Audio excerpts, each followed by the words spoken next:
Alors, ce dossier épineux des listes électorales, des magistrats sont arrivés, il y en a 12, cette fois-ci au lieu de 6.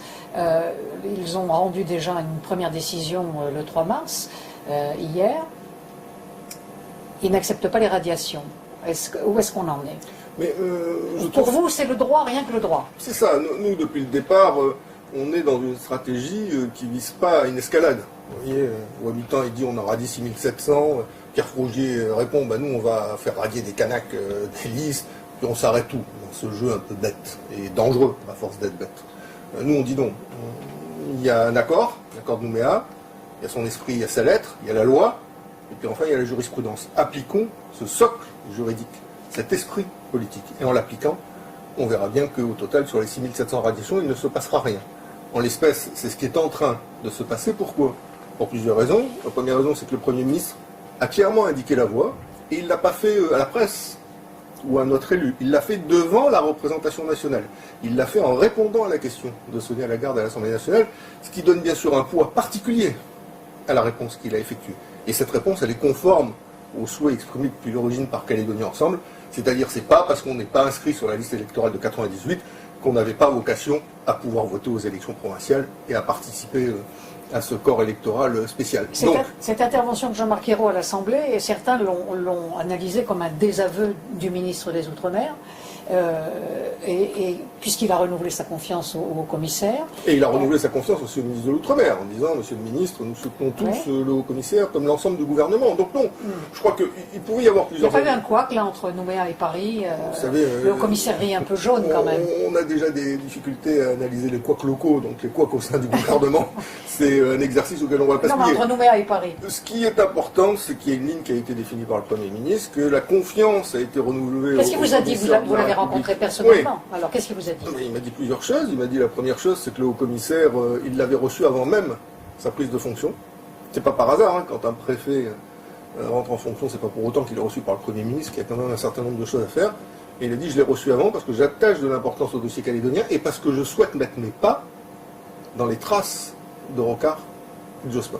Donc c'est pas un Premier ministre qui traite le dossier calédonien comme n'importe quel autre dossier qui arrive sur son bureau.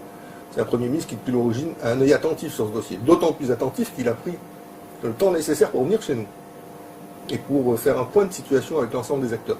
Encore plus attentif puisqu'il a présidé les derniers comités des signataires. Donc voilà, c'est quelqu'un qui est au fait du sujet. Alors après, qu'il soit socialiste ou pas socialiste, j'entends aujourd'hui cette polémique ressurgir. Ça me fait rire, parce que depuis 25 ans, on a une chance. Il ne faut pas qu'on la perde. Le dossier calédonien ne fait plus l'objet de lutte en matière de politique intérieure française, entre la gauche et la droite. C'est quand même ce qui, en 81, nous a coûté les événements, et ce qui, en 88, nous a coûté OVA. Donc, on a su sortir de cette logique d'affrontement droite-gauche sur le dossier calédonien. Je crois qu'il ne faut pas y revenir. Mais là, il y a un risque avec ces qu'on soit socialiste ou qu'on soit de droite, on doit appliquer l'accord de Nouméa. Ce que Ayrault fait aujourd'hui, les autres ministres de droite ou de gauche l'ont fait avant lui, il faut continuer. Quand je vois Pierre Frogier qui dit « je ne fais pas confiance », à ce que dit le Premier ministre. Je dis que si on ne fait pas confiance à l'État dans le cadre de la mise en œuvre de l'accord, on prend un chemin extrêmement dangereux. L'État est partenaire de l'accord de Nouméa. Oui, mais c'est le troisième signataire. Que, on dirait, peut-être, entre guillemets. C'est pas rien quand même. Que l'État soit garant de la bonne mise en œuvre de l'accord de Nouméa, que le Premier ministre ait un langage clair devant la représentation nationale, et que les commissions se réunissent et mettent en œuvre ce dossier-là conformément à ce qu'a dit le Premier ministre, c'est pas mal. Et puis, dernière chose que je veux indiquer, la charge de la preuve, c'était très important pour nous à Calédonie Ensemble. La question se pose de la manière suivante. Le FLNKS dit « je veux radier celui-là », parce qu'il n'était pas sur la liste de 98. Et parce que Sonia Lagarde dit, parce qu'il a un patronyme qui sonne pas Kanak. Qui sonne pas Kanak, bon. On voit bien que c'est vrai ça. Oui, c'est là-dessus que le FLNKS a fait son tri.